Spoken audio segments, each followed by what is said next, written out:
L'abri le plus sécuritaire qui soit, par Selina Truth.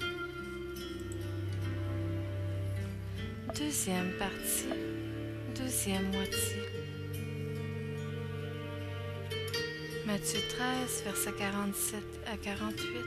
Le royaume des cieux est encore semblable à un filet jeté dans la mer et ramassait des poissons de toute espèce. Quand il les remplit, les pêcheurs le tirent et après s'être assis sur le rivage, ils mettent dans des vases ce qui est bon et ils jettent ce qui est mauvais.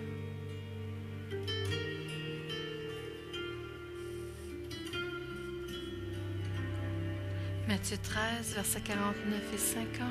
Il en sera de même à la fin du monde.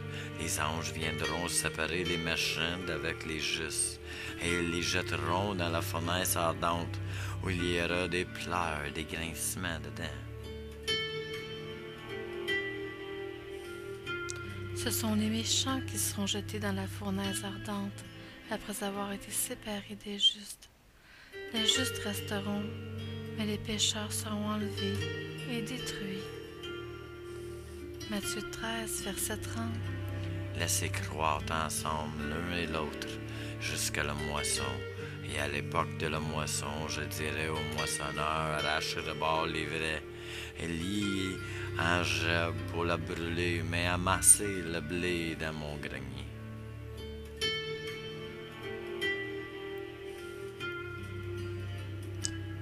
Remarquez qu'il est écrit que Dieu demandera aux moissonneurs, les anges, d'arracher d'abord les vrais et de la brûler. Les vrais représentent les pécheurs qui ne se seront pas repentis. Zacharie 13, versets 8 et 9. Dans tout le pays, dit l'Éternel, les 2 tiers seront exterminés, périront, et l'autre tiers restera. Ce tiers qui restera seront ses enfants, puisque Dieu aura exterminé les méchants. Verset 9.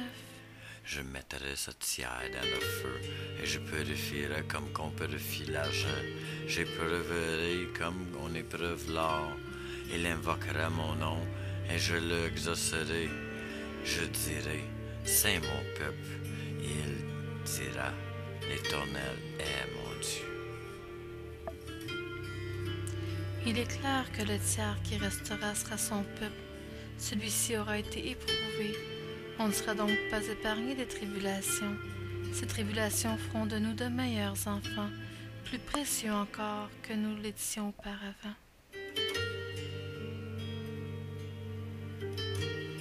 Daniel 12, verset 10. Plusieurs seront purifiés, blanchis et puris. Les méchants feront le mal et aucune des méchants ne comprendra, mais ceux qui auront de l'intelligence comprendront. Question 1. Qu'est-ce que Dieu teste lorsqu'il accepte que nous soyons soumis à des épreuves? Réponse. Notre foi. Question 2. Et pourquoi faut-il que nous soyons purifiés? Réponse. Afin que l'épreuve de notre foi ait pour résultat la louange, la gloire et l'honneur lorsque Jésus-Christ apparaîtra. Ces versets nous donnent la réponse. 1 Pierre 1, versets 6 et 7. C'est là ce qui fait votre joie. Quoique maintenant, puisqu'il le faut, vous soyez attristés pour un peu de temps par diverses épreuves, afin que l'épreuve de votre foi, plus précieuse que l'or périssable, qui cependant est éprouvé par le feu, ait pour résultat la louange, la gloire et l'honneur lorsque Jésus-Christ apparaîtra. 2 Timothée 4, verset 7. J'ai combattu le bon combat, j'ai achevé la course, j'ai gardé la foi. Gardez la foi. Voilà notre combat, notre grande épreuve. De nos jours, garder la foi est un défi de taille, puisque l'injustice, la violence, le jugement, l'indifférence, l'égoïsme, l'avidité, la trahison, l'ingratitude surabondent dans ce monde et nous affligent tous les jours. Pas étonnant qu'il y ait autant de suicides et de dépressions. Les familles sont déchirées, les amis se trahissent, les voisins se disputent. Plusieurs chrétiens ne sont pas des exemples. Ils jugent leurs prochains, trichent, mentent et ne portent pas secours à ceux qui ont besoin de leur aide. Le manque de soutien et de compassion dont nous souffrons souvent, les injustices dont nous sommes victimes, et tous ces combats que nous devons souvent surmonter seuls dans ce monde où plus personne n'a de temps ou de patience. Il est facile de se sentir seul et de se sentir isolé, et parfois même en colère. L'humain a tendance à défouler sur son prochain ses sentiments, souvent parce qu'il ressent que personne ne remarque ce qu'il fait, qu'il n'y a aucune reconnaissance qui lui revient. Certaines personnes choisissent de ne plus aider, de ne plus s'attarder aux besoins d'autrui. Parfois c'est par crainte d'être abusé, par peur qu'on profite d'eux. Lorsque l'on choisit une telle attitude, nous réalisons ce que Jésus nous a averti qu'il arriverait. Notre charité se refroidit. Matthieu 24, verset 12. Et parce que l'iniquité se sera accrue, la charité de plus grand nombre se refroidira. L'iniquité menace dangereusement notre foi, puisque la foi sans la charité est une foi morte. Ces passages de la Bible nous le prouvent sans l'ombre d'un doute. 1 Corinthiens 13, verset 2. Quand j'aurai même toute la foi jusqu'à transporter des montagnes, si je n'ai pas de la charité, je ne suis rien. 1 Corinthiens 13, verset 13. Maintenant donc, ces trois choses demeureront, la foi, l'espérance, la charité. Mais la plus grande de ces choses est la charité. Hébreux 11, 4. C'est par la foi qu'Abel offrit à Dieu un sacrifice plus excellent que celui de Caïn. C'est par elle qu'il fut déclaré juste, Dieu approuvant ses offrandes. Et c'est par elle qu'il parle encore, quoique mort.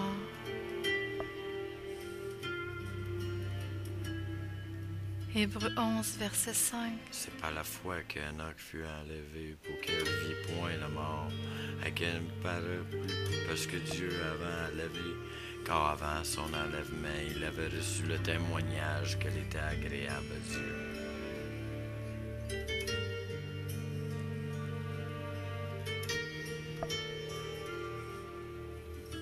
Hébreux 11, verset 7. C'est par la foi que Noé, divinement averti des choses qu'on ne voyait pas encore, et saisi d'une crainte respectueuse, construisit une arche pour sauver sa famille. C'est par elle qu'il condamna le monde et devint héritier de la justice qui s'obtient par la foi.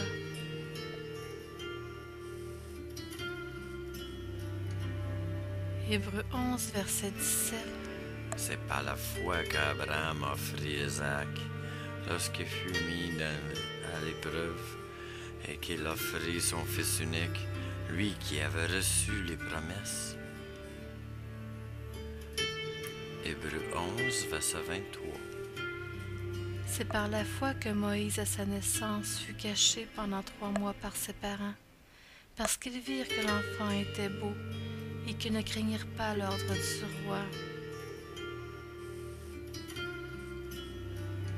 Hébreux 11, versets 27 et 28. C'est par la foi qu'il, Moïse, quitta l'Égypte sans être effrayé de la colère du roi, car il se montra ferme comme voyant celui qui est invisible. C'est par la foi qu'il fit la Pâque et l'aspersion du sang, afin que l'exterminateur ne touchât pas au premier-né des Israélites. Hébreux 11, verset 30. C'est par la foi que les murailles de Jéricho tombèrent, après qu'on en eut fait le tour pendant 7 jours.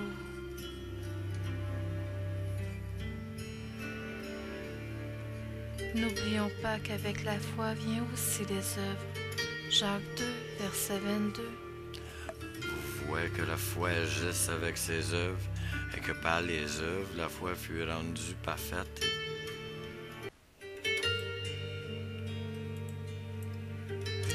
Pierre 1, verset 9. Parce que vous obtiendriez le salut de vos âmes pour le prix de votre foi.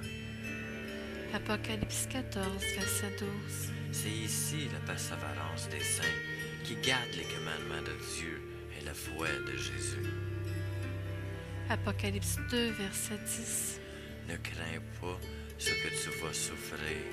Voici le diable jettera quelques-uns de vous en prison, afin que vous soyez éprouvés. Et vous aurez une tribulation de 10 jours. Sois fidèle jusqu'à la mort, et je te donnerai la couronne de vie.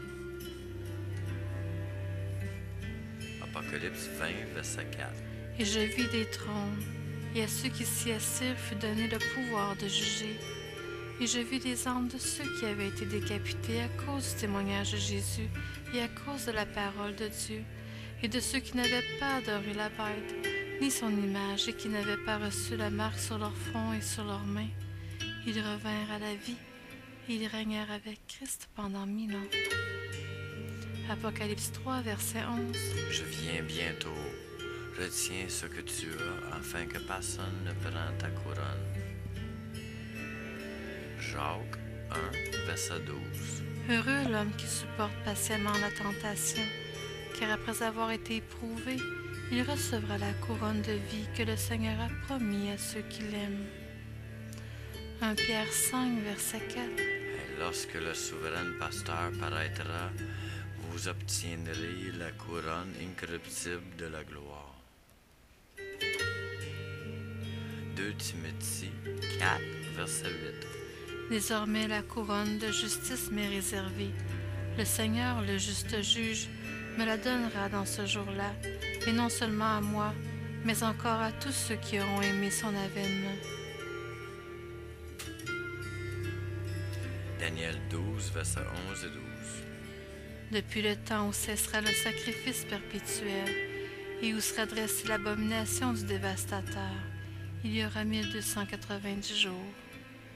Heureux celui qui attendra et qui arrivera jusqu'à 1335 jours, 45 jours de plus. Pourquoi Dieu bénirait-il ceux qui endureront jusqu'à la fin, si nous sommes tous partis? Matthieu 10, verset 22. Vous seriez haïs de tous à cause de mon nom, mais celui qui persévérera jusqu'à la fin sera sauvé. 2 Thessaloniciens 1, verset 4. Aussi nous glorifions, nous, de vous, dans les églises de Dieu, à cause de votre persévérance et de votre foi au milieu de toutes vos persécutions et des tribulations que vous avez à supporter. 2 Timothée 2, verset 3. Souffre avec moi comme un bon soldat de Jésus-Christ. Jacques 5, verset 11. Voici, nous disons, bienheureux ceux qui ont souffert patiemment. Vous avez attendu parler de la patience de Job, et vous avez vu la fin que le Seigneur lui accordait, car le Seigneur est plein de miséricorde et de compassion. Hébreux 12, versets 5 à 10. Mon fils, ne méprise pas le châtiment du Seigneur, et ne perds pas le courage lorsqu'il te reprend, car le Seigneur châtie celui qui l'aime, et il frappe de la verge tous ceux qui reconnaissent pour ses fils. Supporter le châtiment, c'est comme des fils que Dieu vous traite, car quel est le fils qu'un père ne châtie pas? Mais si vous êtes accepte au châtiment auquel tous sont part, vous êtes donc des enfants illégitimes, et non des fils. Quels fils ont eu part au châtiment? Il s'agit ici des prophètes, des disciples, des saints martyrs, ceux de l'époque des apôtres et ceux du temps de l'Inquisition. Aujourd'hui encore, des chrétiens perdent leur vie à cause de leur foi. Ceux-ci sont les fils ayant part au châtiment. D'ailleurs, puisque nos pères, selon la chair, nous ont châtiés et que nous les avons respectés, ne devons-nous pas, à bien plus forte raison, nous soumettre aux pères des esprits pour avoir la vie? Nos pères nous châtiaient pour peu de jours, comme ils le trouvaient bon, mais Dieu nous châtie pour notre bien, afin que nous participions à sa sainteté. Apocalypse 21, verset 7. Celui qui vaincra héritera ces choses. Je serai son Dieu et il sera mon fils. Lorsque vous êtes éprouvés, souvenez-vous que c'est par amour que l'Éternel votre Père le permet, afin de vous ramener sur le chemin droit et étroit qui mène à la vie éternelle. Réjouissez-vous, car c'est parce qu'il vous aime comme un père aime son enfant et qu'il désire vous ramener à la maison.